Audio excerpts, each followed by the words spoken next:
Welcome, gallery of elected members and executive staff and other staff to our final meeting for the year, Tuesday the 17th of December. And doing so, I'd like to acknowledge that the land we meet on today is a traditional land for the Kaurna people and that we respect their spiritual relationship with their country. We also acknowledge the Kaurna people as the custodians of the Adelaide region and that their cultural and heritage beliefs are still as important to the living Kaurna people today. And also read you the Council Pledge. We seek wisdom and understanding as we face the duties of our united task, praying for the peace and prosperity of our city. Please be seated. Thank you all for coming in early. We have no apologies that I'm aware of. Deputy Mayor Larwood is at the airport picking up his daughter, so he will be running a little bit late, hopefully not long.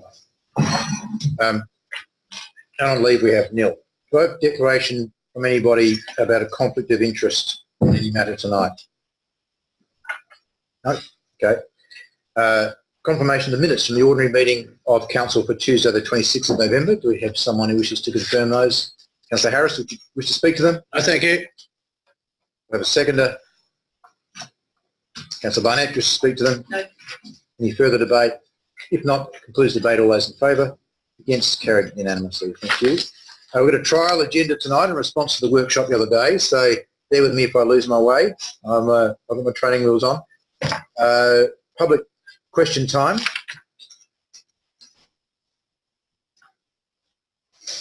There's no members of the public, but we have it. The rules are there. We do have in the papers I've got some answers to some questions. So what we might do, were they circulated? Just from my, they're not circulated. Okay. It's a shame that they're not here. So Elizabeth Crisp asked about the Australian standard for painting yellow lines across driveways.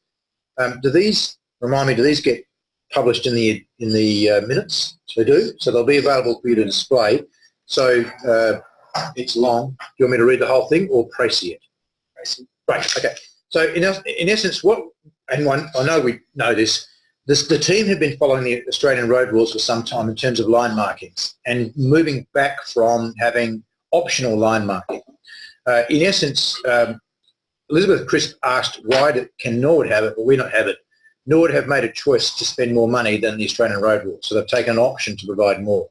On occasion, we provide more if there's a particular problem, but in the main, we're sticking by the Australian road rules, and you have a uniform approach. So you'll read that in the responses.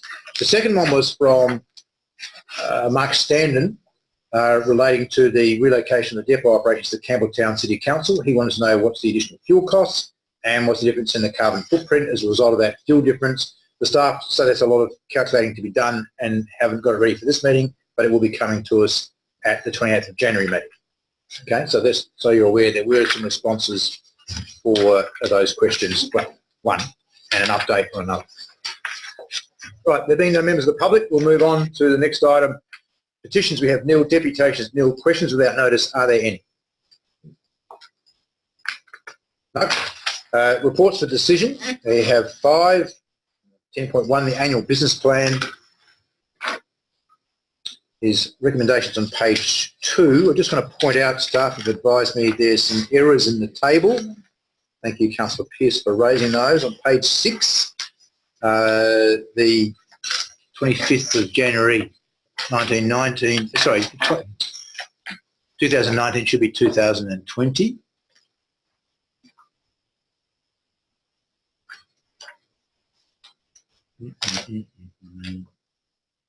So I'm just trying to find where that. Oh, that's on the top line. Okay, and then further down, the 17th of the 12th, 2020 should be the 17th of the 12th, 19, and that's the elected members' budget submissions, open on the 17th of December this year and close on the 18th of January next year. Okay, just to clarify the table. Not in the recommendation, but I sort of bring that to your attention. So, question? Question, yes? Just on the top of page 5, there's also a reference to councillors providing the submissions all projects during by 20th of December 19. That's not what you were just referring to, because you were referring to table on page 6, but can I get clarification on that, Dave? Yeah, sorry, you're right. I thought there was an error somewhere else there. Couldn't I just have staff confirm page 5? Is that correct, or is that also in error? First sentence of page 4. Through the chair, the table is what we will go by, elected member budget submissions, the 17th and to the 18th. We'll consolidate them on the 18th of January. Okay, so that first sentence should read, provide submissions for projects by the 18th of January 2020. It should be by the 18th. Okay, thank you. So that's probably previous years. Councillor Britt raised this with me just the other day. Thank you. So, all right, so those 3 clarifications in the report. Is somebody happy to move the recommendation as it is? I think it might be helpful to refer to those changes in the recommendation. Sorry, just bear with me. As presented in attachments 1 and 2, as amended. Might be better to put that on the end. Somebody happy to move that way? Councillor Barnett, just to speak to it. Just to speak to it. Secretary, just briefly. Look, thank you for this. I did raise it last year. I know last year it was difficult being a new elected member and then coming on board and having only a couple, like barely a month over the Christmas to get the budget submissions in. So I was talking to Mayor the other day. I know it's difficult with the staff of how they compile this, so I'm happy to go with it this time. But I think having only those few weeks, particularly at the Christmas break, for us elected members to submit all of our budget submissions is quite difficult and tricky. So I don't know if there's a better way we can do that, particularly in the future. But it is quite tricky, particularly at that point of year. And I know it's hard. You've got to pull together a whole budget process, and I don't have all the answers, but that's just something to bear in mind. Thank you. Any further debate? Councillor De Backer. Just briefly over a similar point with the strategic planning, we really want to raise things that align with, I guess, the future strategic plan. And I know there had been discussion of maybe going away, from the chamber and maybe looking at that, because I think, if we're not doing things that are aligning with the strategic plan, we shouldn't be doing. So I'm just sort of trying to focus on, I guess, the 21 and beyond, what's happening with that strategic plan. Sorry, Councillor, with regard to the budget timeframes here, is that a question? Yes, that's a question. See ya. There's every intention that we, because a number of councillors have raised that, that we would like to do an off-site with the council around a draft strategic plan. I think it's the most efficient way to get everybody together. To save councillors time and make it efficient, the first step is an off-site with the ELT, which is happening this week.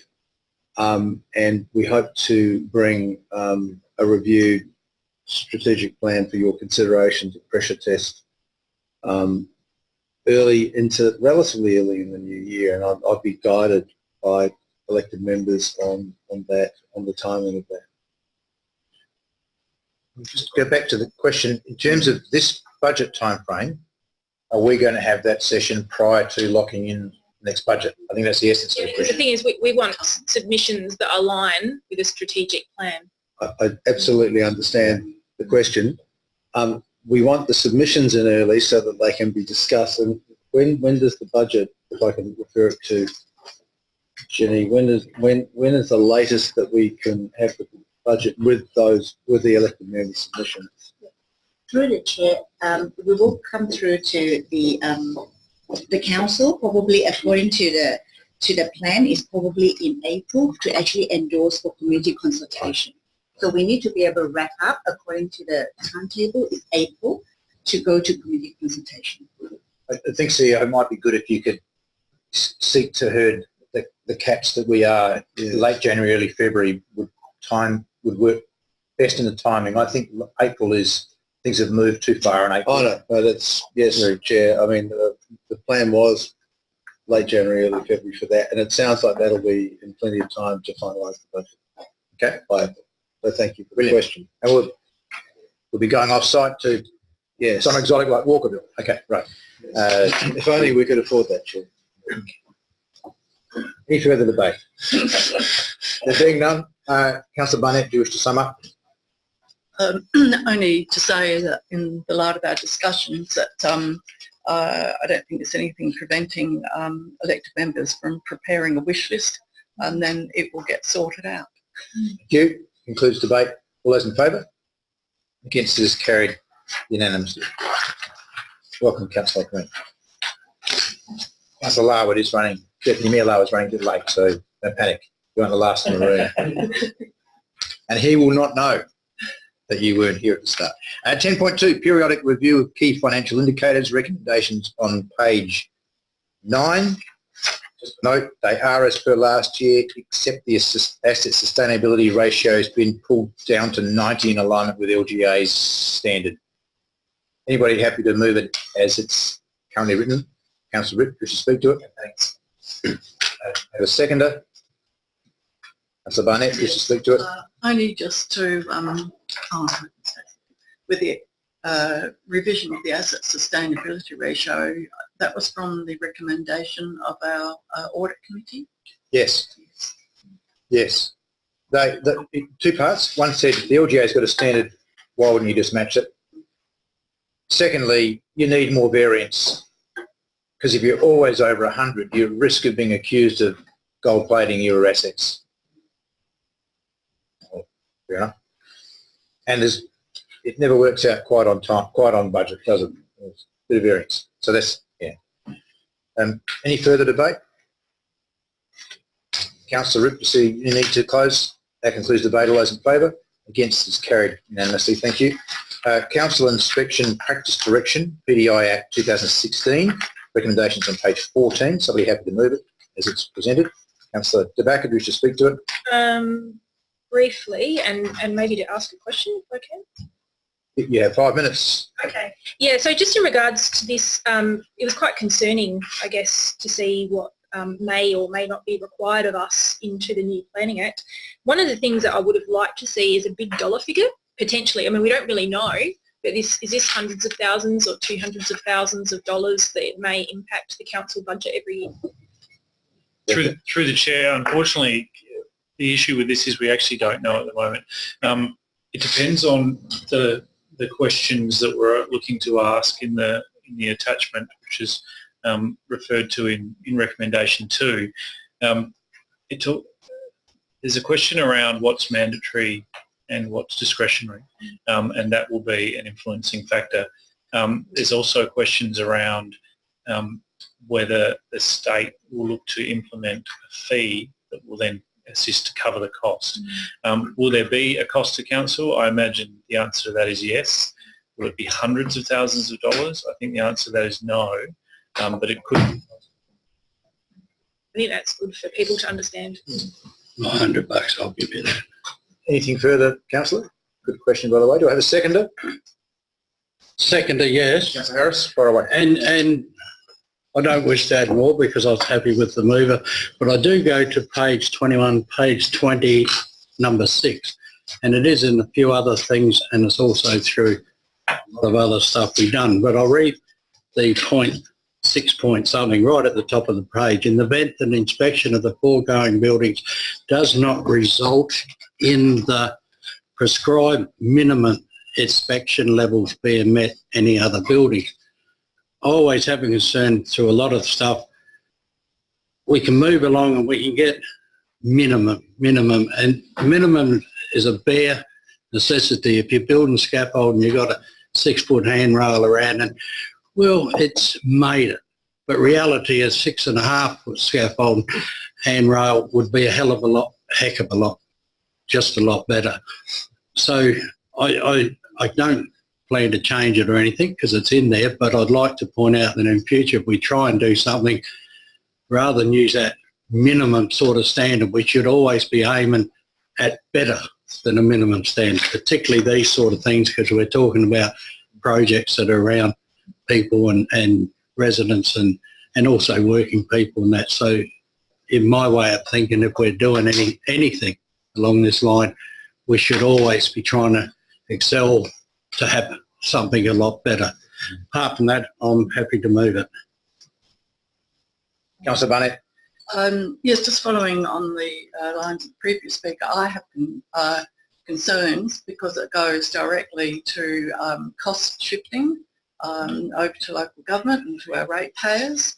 That you know, if we're a council that wants to aim at a best practice, well then, if we can only basically afford minimum standards, I don't think it's a very good overall industry sort of thing to be aiming at.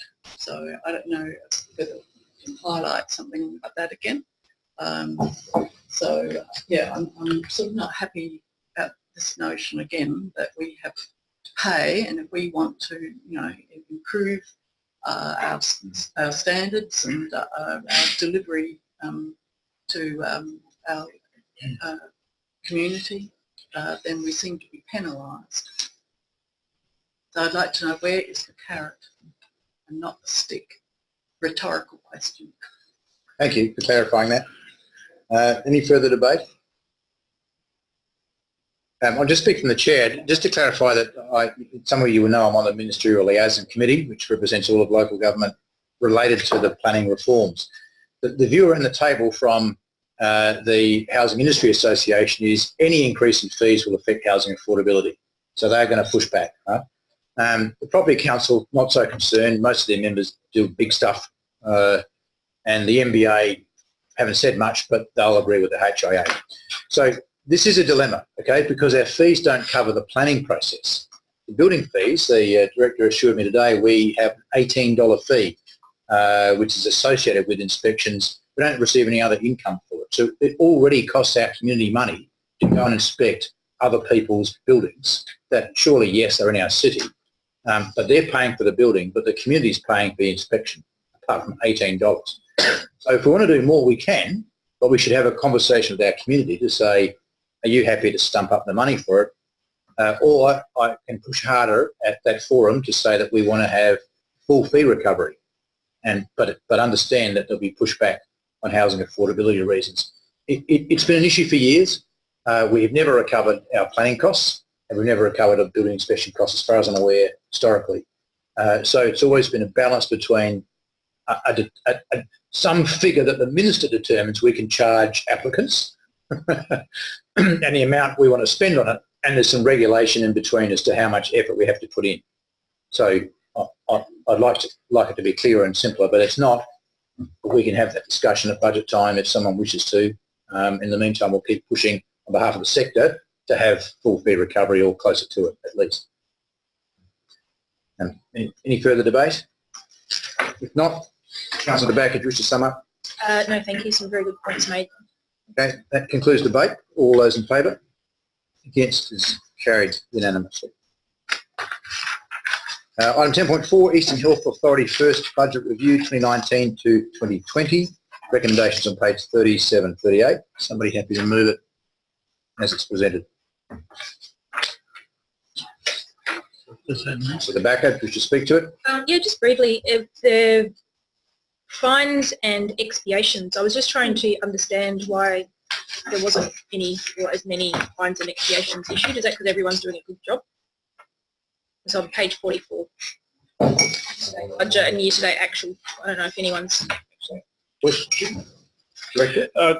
Through the chair, I'd have to look a bit deeper into that. It may be related to the timing of inspections not aligning in terms of 25% of the year, in that they're not necessarily quarterly. So that might be one of the issues. But I do recall, and Councillor Barnett, as a fellow board member, may recall there was no discussion of significant changes beyond. So just an anomaly. Perhaps everyone's been fully compliant, Councillor. You're done? Okay, do I have a seconder? Councillor Barnett? As a director has said that, of course, and we know doing our own budgets that, so this is the first budget review, and so there are certain things that happen in the second one and where we get funding, and from after June from our regional councils in our Eastern Health Authority. So this is the snapshot in time of the first budget review, and it may be, we might be having some more people that are, not being very wise in some of their decisions around health when they're serving customers, etc. But we don't know. We haven't got a crystal ball. So I guess really it's just taking like that. As the director said, nothing. Usually we get quite a briefing as board members, and nothing was flagged, particularly why that was. And so, yeah. Thank you. Any further debate on this item? It's just another date wrong, I think, in the summary. There's it's about the finalisation of year-end audit as at 30th of June 2020. It should be 2019. No big deal. Page. Oh, it's in the executive summary, paragraph 4. We wouldn't have the 2020 audit done yet. The year-end audit as at 30 June 2020. Yeah. Yes. Like predicting the future. Okay. Yep. I think that's correct. That isn't. Wish you had the audit done, Jenny. No, Jenny. It's hot, Jenny. It's hot. Oh, now it's hot. It was nice last week. Just briefly from the chair, there's two aspects about this that I like. One is that there is a first budget review. So I think this is a new process. Is that correct? No, through the chair, it's an annual process. It's an annual process. Okay. Right. Anyway, I do like having an update. And I don't know why the expiations are down. If you have a look at our share, it's the reason that our equity's gone down is roughly equivalent to what expiations we've normally had. So I'm not concerned about it. I think we'll see that wash out later on.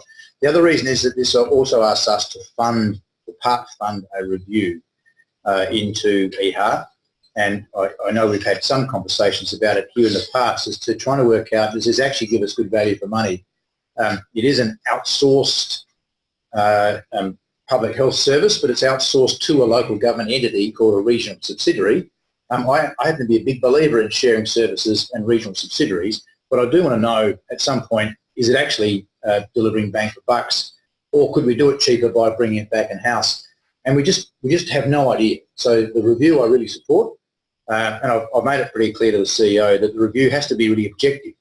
So it can't be this mob reviewing themselves, because that kind of, how would they do that in an objective way? So it needs to be a third party come in and compare the cost that we're paying per capita or per business or some other benchmark with what other councils are paying in the metro area who aren't part of EHA. Now, hopefully, it all comes out and says that it's extraordinarily good value and it's adding value more than what the Public Health Act tells us to do, and we'll all be deliriously happy. Or it could come back saying, you know what, it needs to sharpen up, and here's what other councils are doing that it could consider adopting. In a way, I'm not fussed which way it comes out. I just want to have surety that the money we spend in this, ratepayers' money, is being well spent. And if we can prove that the regional subsidiary model is working really well, then rest assured, personally, I'll be asking for more of them to be set up, or for this one to be expanded. If it doesn't show that it's working well, I'll probably adopt a different approach, I guess. But anyway, the review, I think, is a fundamental part of this entity, and it shouldn't be done every year. The depth this one will do, it should be every 10 years or something, some interval that makes sense, because it'll be pretty deep dive. Okay. Any other debate on this item? If not, Councillor De Backer, do you wish to sum up? No, I don't. Okay. That concludes the debate. All those in favour? Against is carried unanimously. Yeah, just before you go on to 10.5, I just wanted to get your attention if there's a conflict for you both with, because there's payment involved. I thought I would check for you both to see you covered. Yes, there is a conflict for me, so I'll be leaving. I should have declared that at the start of the meeting. My apologies. That's all right, doesn't matter. As long as it's done before. CEO, I did ask the CEO to check on that, but he's not a decision maker tonight. But CEO, what? The advice I've had is I'm not making a decision, so I don't have to leave. So my understanding, and Joe, do you want to just confirm this? What's your understanding? That the mayor needs to leave because he would otherwise be part of a decision that would imply that he was gaining a benefit. My understanding, I'm happy to leave the room though. anybody would like me to, but I don't think it's technically required. And my apologies for not declaring that earlier. I just want to make sure you come before the item comes up. I always think I'm asking you if you've got a conflict with the chair. That's what I should ask myself. Deputy Mayor Lar, would you be aware, was on the ICF board for 3 years. He's asked to be present for this item. So with your indulgence, I seek leave of the meeting to defer this item until he attends the meeting, if that's okay. I would rather decide. Well, I'll just seek leave of the meeting. I'll put that. All those in favour of deferring the item until the Deputy Mayor's here, all in favour? Sorry, can I just ask a question before we do that? What if the meeting concludes before he's here? Yeah. What? We've got a mechanism to hear it. Well, we can't adjourn it because it hasn't been moved. He's assured us that he's coming. Oh, there you go. Well, the Deputy Mayor's arrived. Councillor Harris, if you just pass down his... Or someone. All right. Thank you. Well, that fixes that. Good. No need to worry about that. Honestly. Yeah. I'm glad we had those couple of questions. Now, item 10.5 is regarding my attendance at an overseas conference. There's a flight and there's a conference. I have declared a conflict on and just take the time describing that so you can get your breath, because the Deputy Mayor needs to take the chair. And I will go somewhere else out of earshot, wherever that is.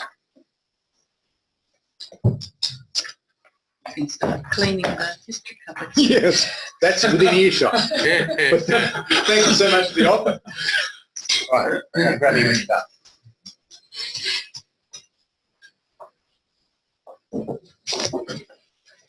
Okay. All right, so item 10.5, the Intelligent Community Forum Top 7.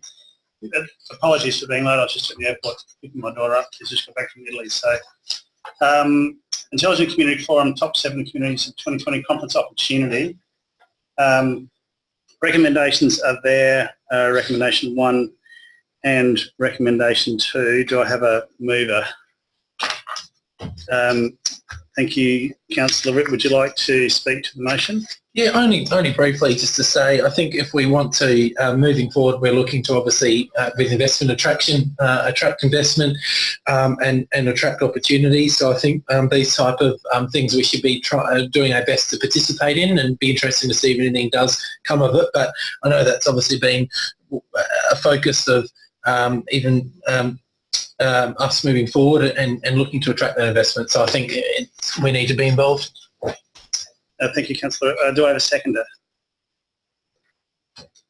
Councillor Nguyen, would you like to speak to the motion? It's an excellent opportunity for us to work with, countries like these, because we're the top 7 communities as well. So any learning opportunities, any sharing opportunity would be great for City of Boston. Thank you, Councillor Nguyen. Now, I normally sit over there and listen to the Mayor say the next bit, and so I'm going to have to remind myself what I say next. Would anybody else like to speak to the motion? Councillor De Backer and then Councillor Groot, and I think Councillor Harris I saw as well, or you were just waving a fly away? I didn't even wave a fly. Sorry, mate. I haven't. I've got the wrong glasses on tonight as well, so I'm doubly. So Councillor Barnett, so we'll go Councillor De Backer, Councillor Groot, and then Councillor Barnett. Over to you, Councillor De Backer. Okay. So I'd like to move an amendment, actually. Okay, so what's your amendment?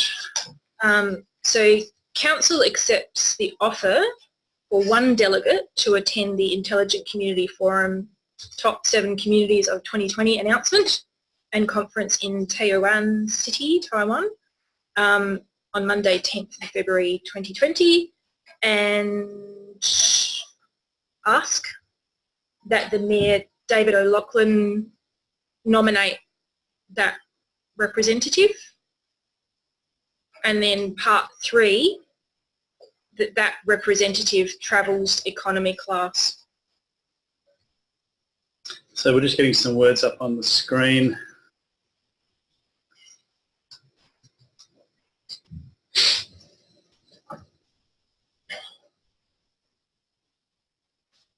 I don't know if I can talk to... Just get the wording right first of all, and then Second.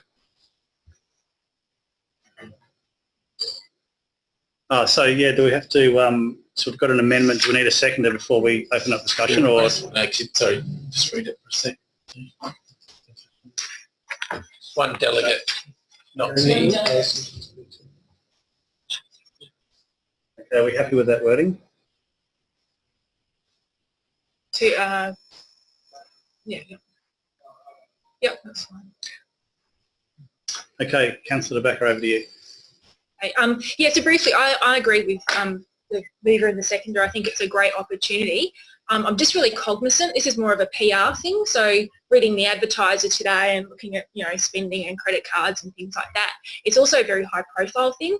And look, reading through the report, though I know, we know that certainly, as Prospect, we work with the, Eastern Region Alliance with our, parks and all the rest of it. But I'm just trying to find in the report how that's reflected.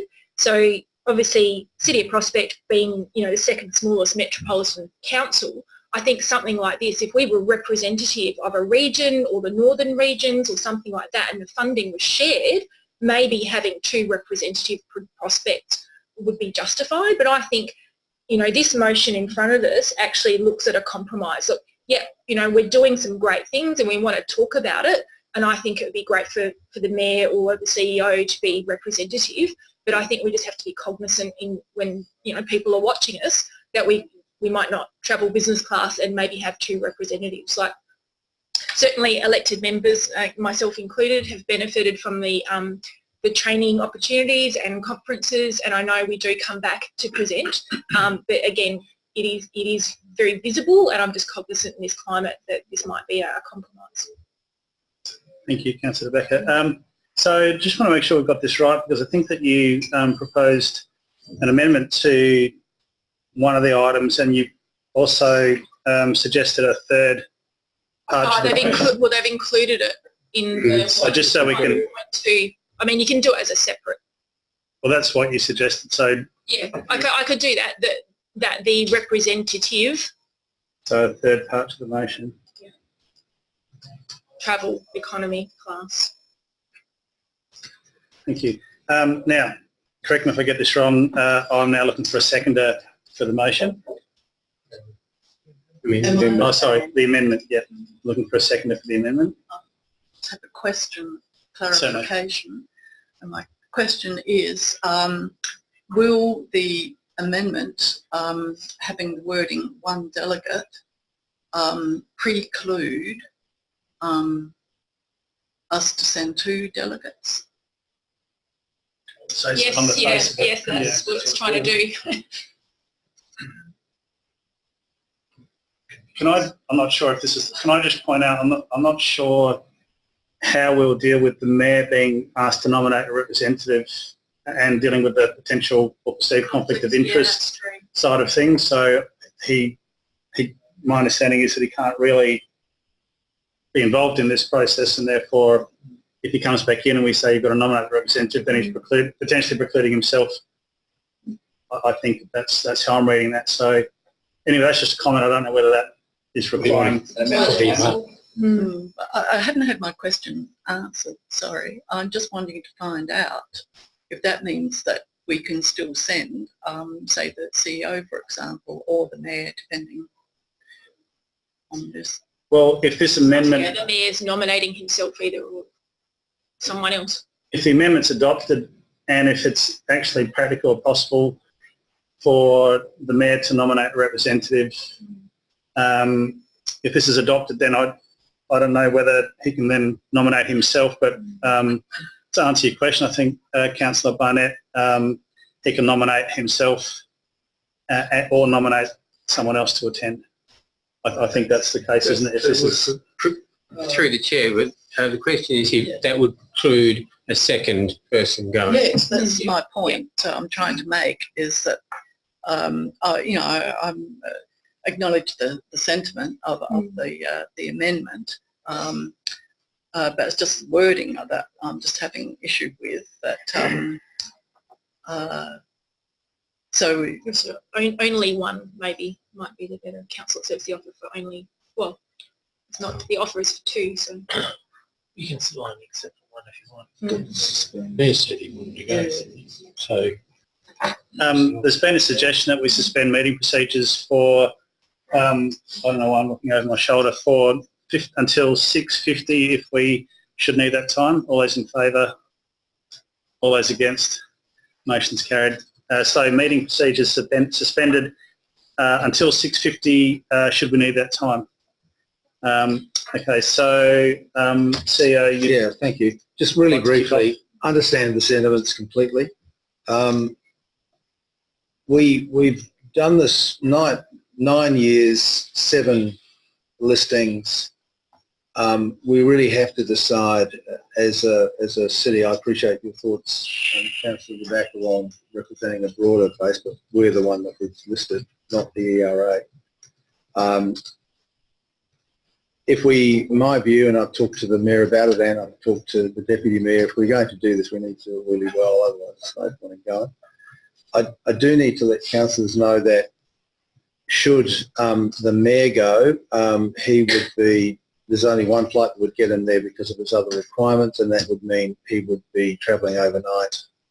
It's about, I don't know, it's about 12 hours or something. And arriving at about 5 in the morning for the day of the first meeting. The reason that we've talked about business class is not because we're wanting to live high off the hog, but simply if we want to actually make an impact at an international conference, you make a decision on whether you really want to have somebody arrive in the right shape or not.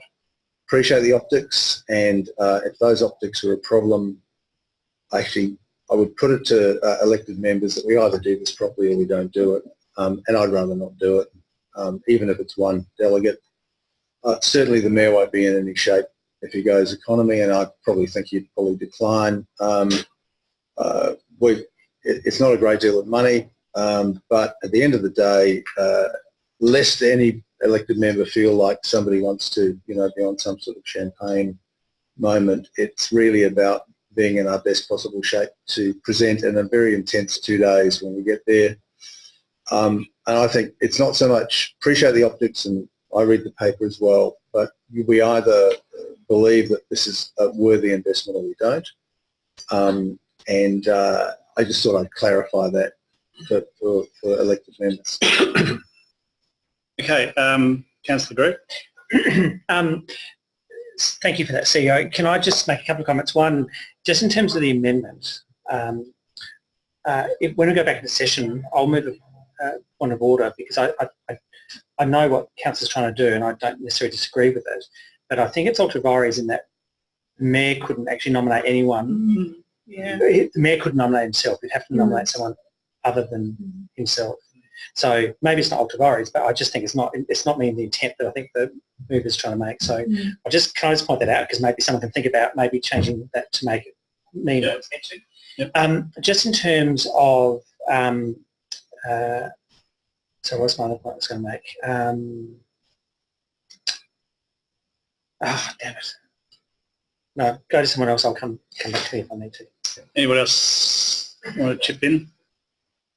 Okay, so I can make a few comments on this, having been involved with the ICF movement.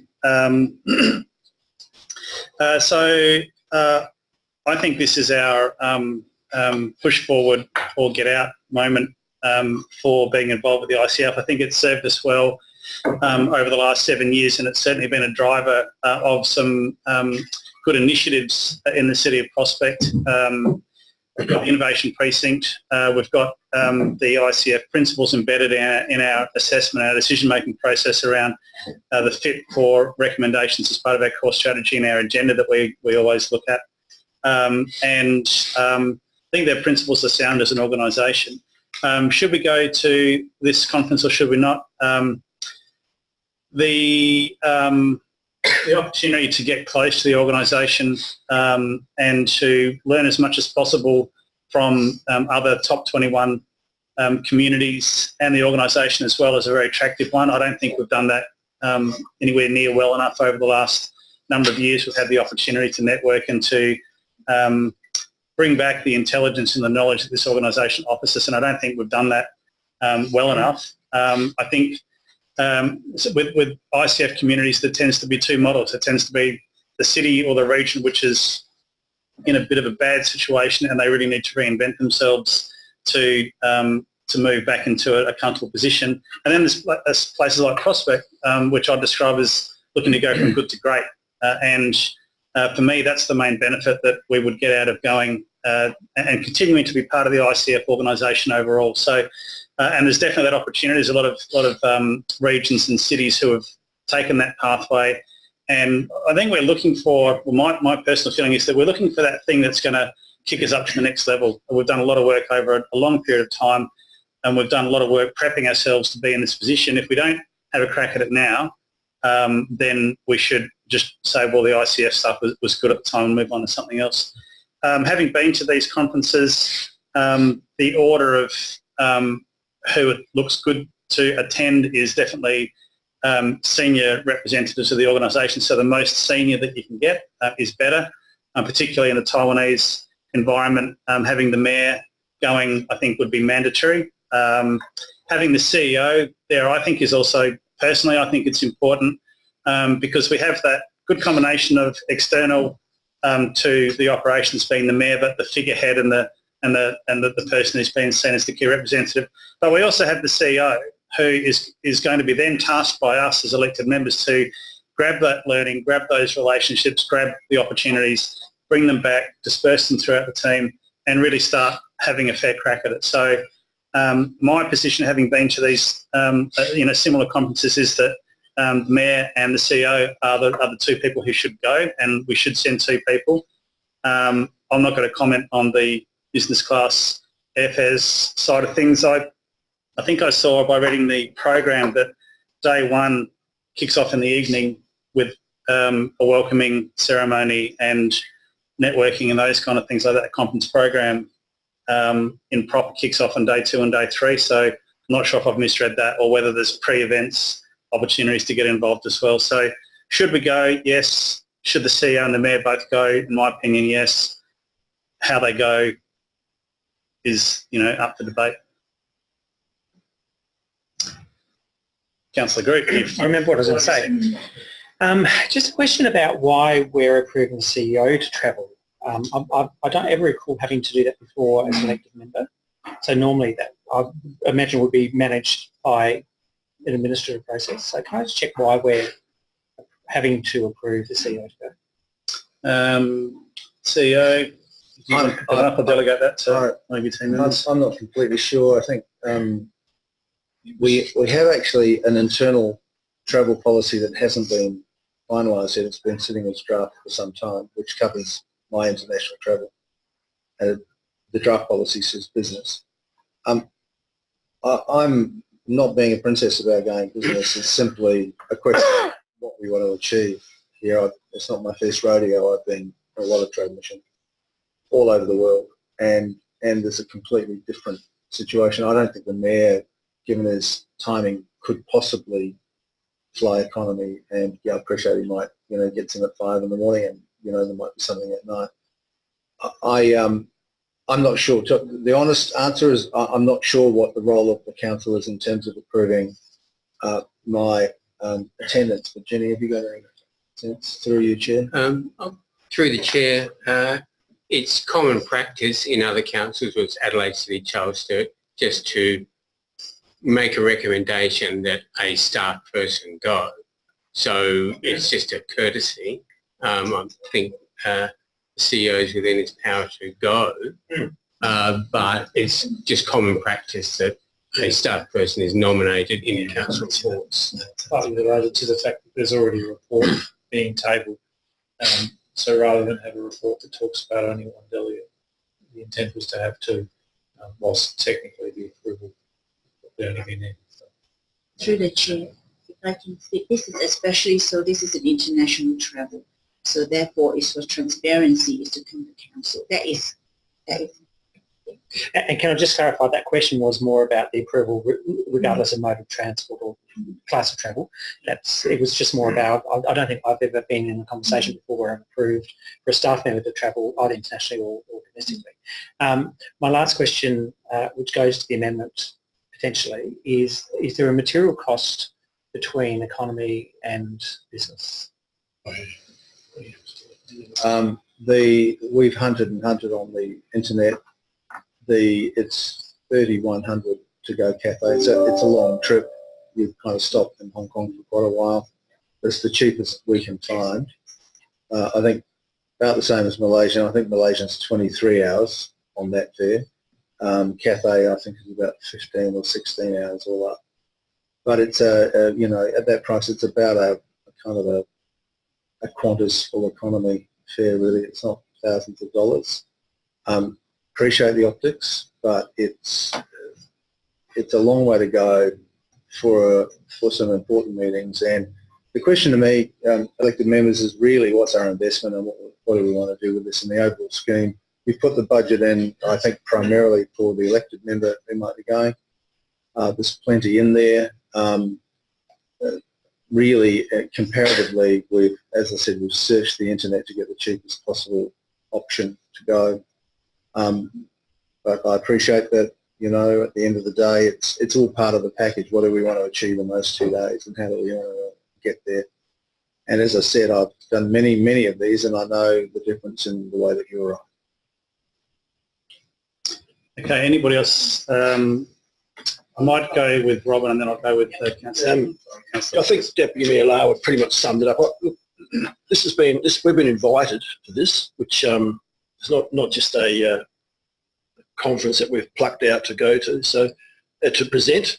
So to give it our best shot, I think we need the top 2 people going. The airfares, I think it's a given, really, because if you've got to present and you get there tired and lethargic and so on, you're not giving it your best. And I appreciate what Councillor Backer's putting forward, because there has been a lot of the media about expenditure and so on. But just in terms of the 2 best people going and getting there fresh and giving a good presentation, I think that's the way. That's the way I would go.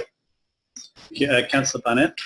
Yes, I just think so. Let's look at what the value has been added. We have got the costs already reduced through the offer. Also, I'm thinking that you know, you most probably the 2 representatives are sort of doing some work as well, sleeping while they're there. So you know, it's sort of, you know, not being a little like you would go on a holiday. It's a working trip, and it's work. So I think with that, you know. Also, I think yeah, we have to make sure that we get that extra value to us being here and being involved with this. So I think, you know, if we can't get something out of this, well, then I might seriously be sort of looking at where we're going with this in terms of the strategic plan item as well. So I'm prepared to say let's give it its best shot. We've cut costs as much as we can. The cost, you know, seems to be sort of fairly reasonable in terms of business. It sounds more like a Qantas premium economy, so whatever. But yes, yeah, so that's how I'm feeling at the moment. Yeah, we've got 2 minutes if we should need it. Has anybody else who hasn't spoken yet like to contribute, or we're all okay with that? Looks like we're okay, so I'll bring us back into session. Where do we get to? So we had Councillor Barnett put forward an amendment and sorry. It's all right. Put forward an amendment to the motion, and you've spoken to the amendment. So I'm looking for a seconder. Okay, so I don't have a seconder for the amendment, and the next thing I'm going to do is Lapses. sorry. That lapses. So the amendment lapses, and we now go back to the original motion. We had a mover and a seconder, I believe, already. So can I just check that we've got that mover and seconder? Now, do we have discussion still, or have we had? Yeah. Okay. So is there any further discussion on the item? Councillor Groot. Just very briefly, I just would really encourage the Mayor and the CEO when they come back and make the report back to Council, for us to have a really good conversation about how this is going to be part of us going forward. So, I've been very supportive of our trade missions in the past to China and also now to Taiwan and other sort of avenues, particularly around the Smart 21. I'm not yet convinced that we're getting something out of it that's tangible and that means something to our community. So I'd just be really interested in that conversation. I'm supportive of this. I'm supportive of modal transport, supportive of both going. But I really, for me, this is a bit of a watershed moment to say, do we actually keep going with this and what does it mean for us as a city? Or actually, are we going to say at the end of this, let's put our energy into something else, which is as important, but gives us better impact and better traction. That's my comment. I feel like I can say something. Can I say something before we share? From the chair. So from the chair, I agree with the sentiment, Councillor Groot. I'd also like to make sure that the CEO and the Mayor keep an eye on all the intelligent community indicators. This is not only about business. This is also very strongly about advocacy. We used to have a great program for digital literacy and training sessions and those kind of things like that. Maybe this is an opportunity to revisit all the different aspects of the 6 pillars of the Intelligent Community Forum and make sure we're getting as much benefit out of all the pillars. It can't just be a single approach here. It's got to be across the board. So I'm looking forward to, if the vote gets up, looking forward to seeing the CEO come back full of vigour and driving this strongly and supported by the Mayor as well. So all those in favour of the motion? 2, 3, 4, 5. All those against the motion? The motion is carried 5 votes to 2. Thanks very much. Yep, thanks. Hang Yeah. Time is off the About essence. that, Mayor. Yeah.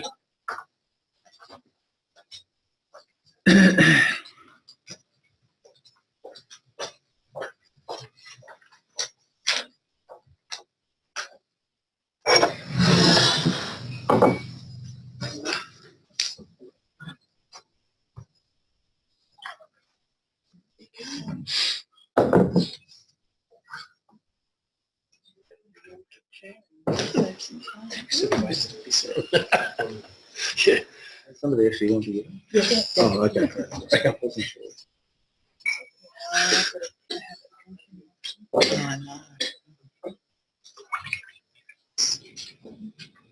This is green tea. That seems to starting on my pear side.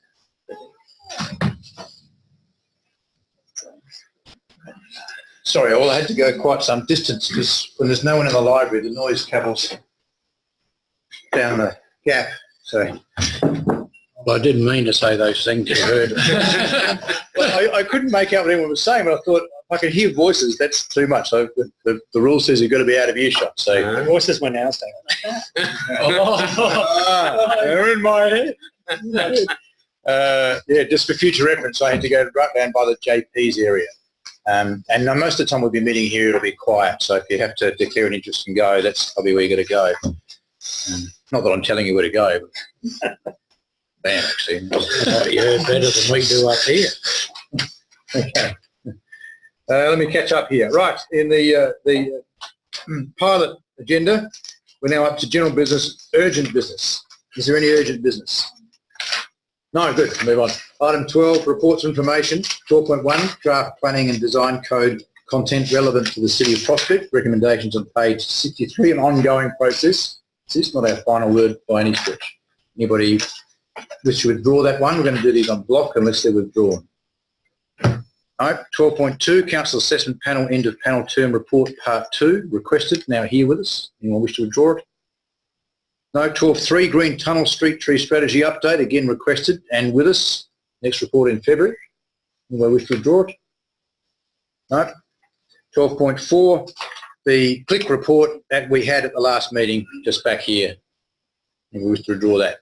No. Okay, so I'll have someone move on block all 4, 12.1, 2, 3 and 4 by Councillor Ripp and seconded by Councillor Barnett. I see there's no debate on moving on block. All those in favour? Against? They're carried unanimously. Thank you. finishing the year on a high. I don't think that's happened all year. Right, next is, let me just catch up. Mayoral Monthly Activity Report. Item 13, I have asked staff and investigated that if it could also be an information report, just in that block we just did. For some reason it's separate, but I don't think it has to be. Somebody happy to move it as it's presented? Councillor Groot, wish to speak to it? Councillor De Backer, you still happy to second it? Yeah, second it. I just wanted a question. Just in regards to your meetings, just in regards to the Economic Development 1% Council report, can you remind me what that was regarding? I moved a motion from the chair some time ago about our corridor developments, and one of the very basic premises of us agreeing to do so was to generate further rate income. And our strategic plan, to make your earlier comment, requires us to achieve a 1% shift per year from a base of, I think it was 16%, I can't remember. So every year should go from 17%. 17%. So every year it should be 18%, then 19%, then 20%. So the motion notice requested this quite a structured analytical approach to determining whether that has happened and what's forecast to happen to know whether on track or not. So they're in that framework past me, and I provided some comments. So it'll come in January, the CEO assures me. So yeah, coming together nicely, I think. Any further questions? Anything further as seconder? If there's no further debate, Councillor Groot, wish to sum up? That concludes debate. All those in favour? Against is carried unanimously. Thank you. Council member reports and briefings. We had one lodged by Councillor Barnett and a note that Councillor De Backer attended one of those items as well. Okay. Anybody wish to speak to those?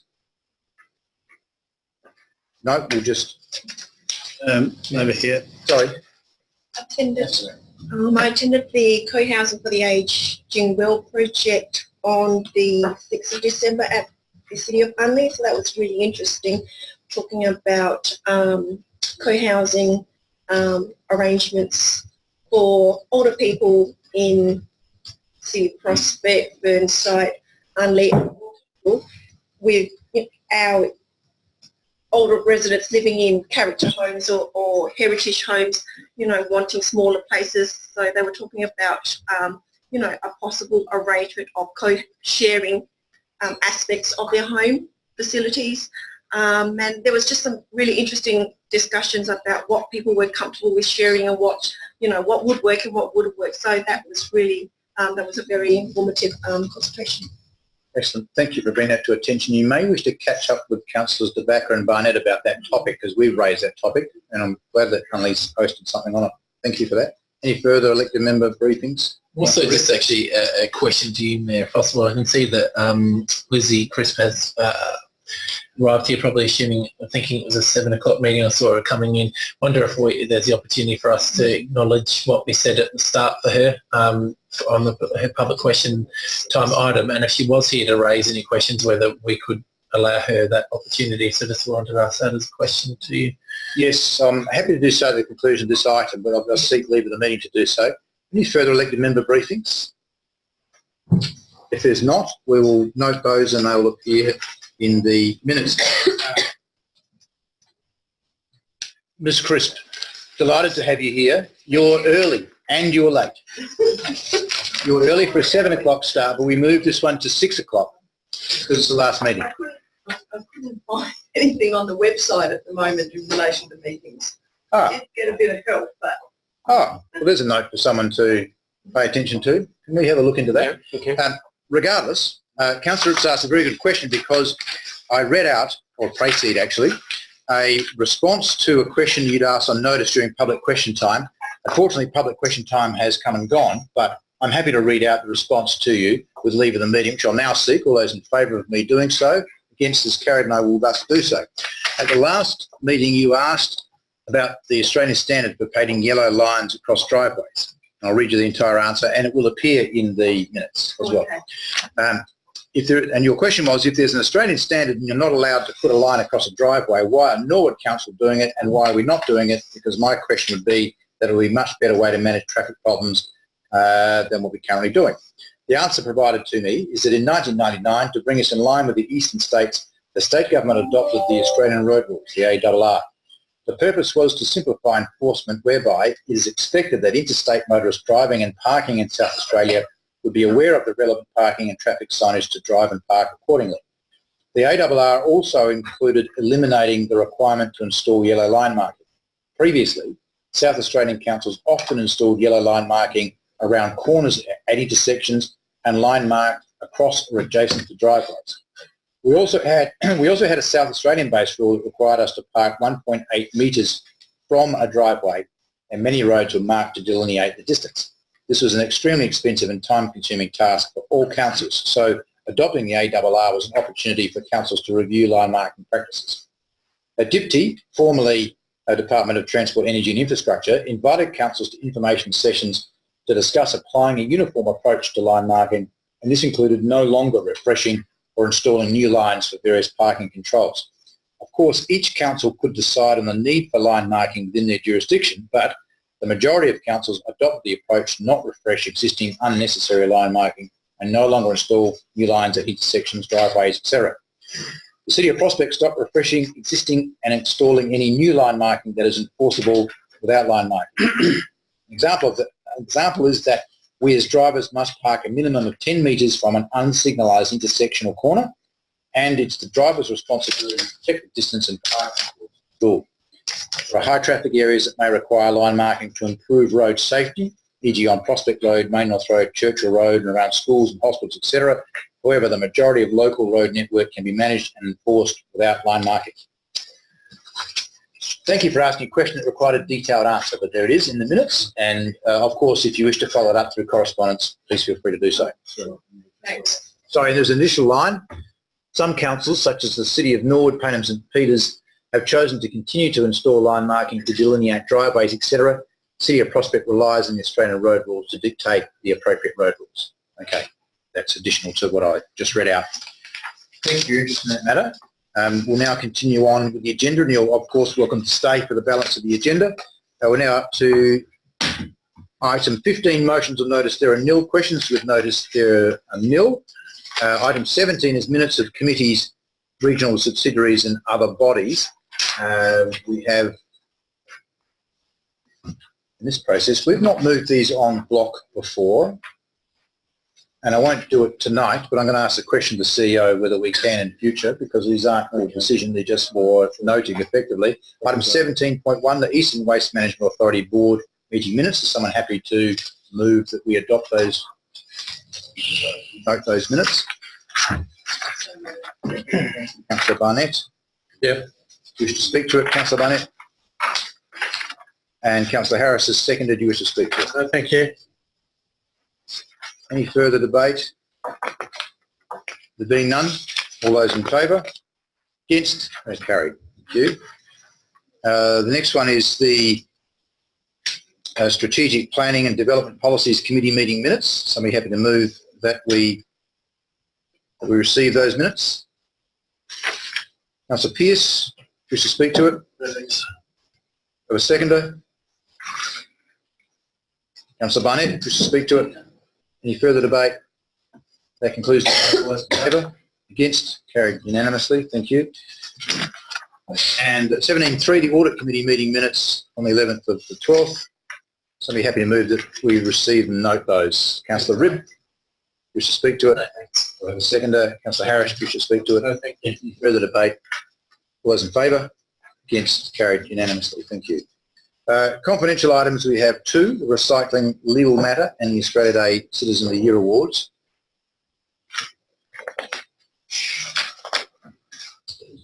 Well, losing Crystal, would have had to throw her out just then. She's gone. The Recycling Legal Matter, item 1, someone happy to move that we go into confidence to receive that report? Mayor, just before we, if possible, just before we move into confidence, I know we've had internet issues with the agenda and the agenda is working here. But for example, and we've asked us to copy this agenda to books to read it in future. Obviously my emails are down while we're here, so just for noting that if they're sent separately via email, I won't this stage be able to open up the report, even though I've read it before, but I won't be able to actually open it up while we're discussing it.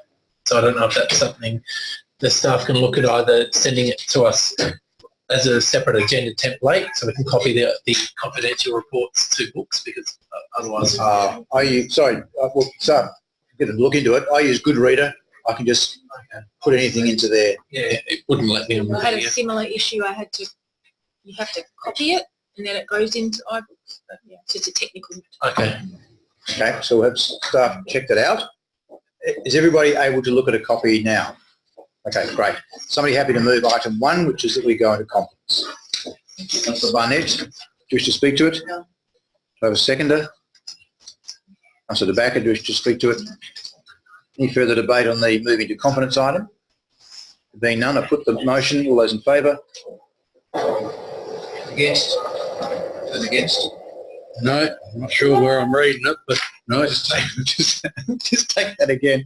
All we're doing is moving to go into confidence to discuss the matter. All those in favour?